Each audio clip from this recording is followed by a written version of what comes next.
If you go way back, all the way to the age of the dinosaurs, there was a time when 50mm was the most popular street photography focal length. Many still use it, but as they say, the longer you do street, the wider you go. And many of us did just that. And two of today's most popular focal lengths for street photography are 28 and 35mm. For the environment-loving, zone-focusing street photographer, you can't go wrong with either of these. A 7mm difference in focal length might not seem like much, but in execution, it makes a world of difference. 28mm is the focal length that fully invites your viewer into where you are and gives them as much context as possible into your story without hyper distortion. You're figuratively taking the viewer by the hand and inviting them into the frame with you. The world, the canvas, the streets are opened up.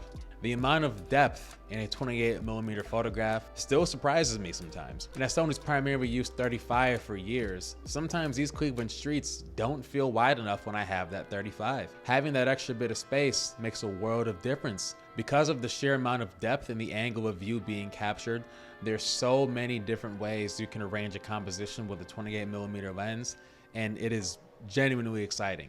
You have subdivisions of layers, exaggeration of features by distance, and depending on whether or not you're aiming upward or downward, so many things change, and it's like special effects are unlocked. You can weave in, capture what you're seeing, and then weave out. Just know that moving in requires you to move in, like approaching somebody's ring of personal space in. Like if you aren't respectful about it, protect your neck in. I've never really felt like I was in somebody's personal space with 35mm. Close, sure, but with 28, it happens often. And that's actually one of the key reasons why I generally wouldn't recommend a 28mm lens as someone's first or probably even second street photography lens. Since I began to prioritize using 28, I've been getting across a greater degree of information regarding Cleveland and how the people interact with the city. I'm definitely not saying that you can't do that with a 35mm lens, but again, with higher degrees of information comes higher degrees of variation. The toughest challenge I've found that maybe some of you will either experience or can already relate to is that sometimes a viewing angle this wide can emphasize the weak points of your composition, of your environment, etc.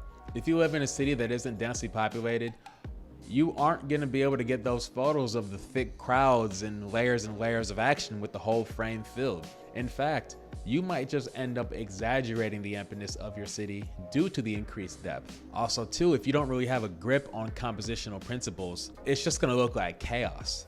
28 demands a lot from you. It gives you more of what you're seeing and more of what you're doing. And of course, that goes for any focal length in any genre of photography. 35mm, on the other hand, is much more concise. It's 28 with a lineup. Not having to get all up under someone's neck to create a close street photograph is a relief for anybody who lacks environmental context, but still prefers to have their own space while shooting. Additionally, on a balance of probability, when it comes to your environmental photographs, since the viewing angle isn't super wide, you might have an easier time organizing all the information because that viewing angle is a bit more narrow. Since you can be a bit more middle of the road with 35 as far as spacing goes, on average, you'll have an easier time comfortably using it because it requires less to appear close.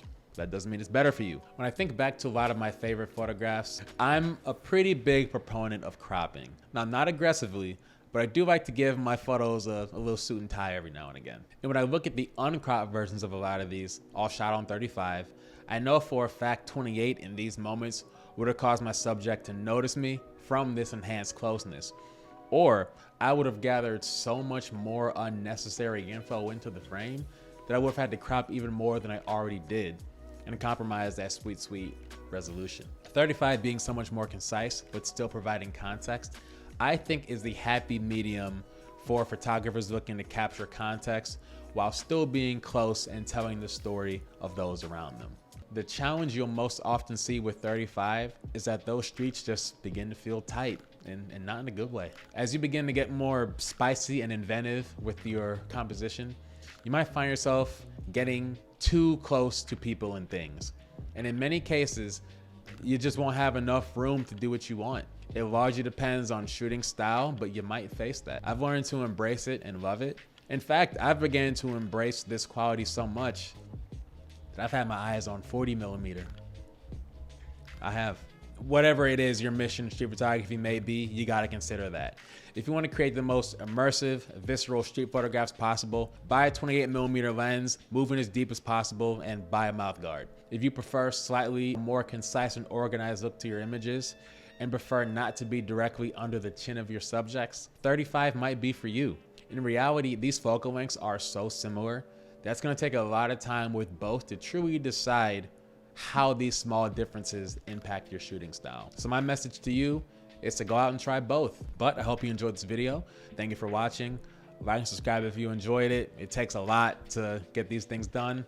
Leave a comment if you got something to say, and I'll see you in the next one.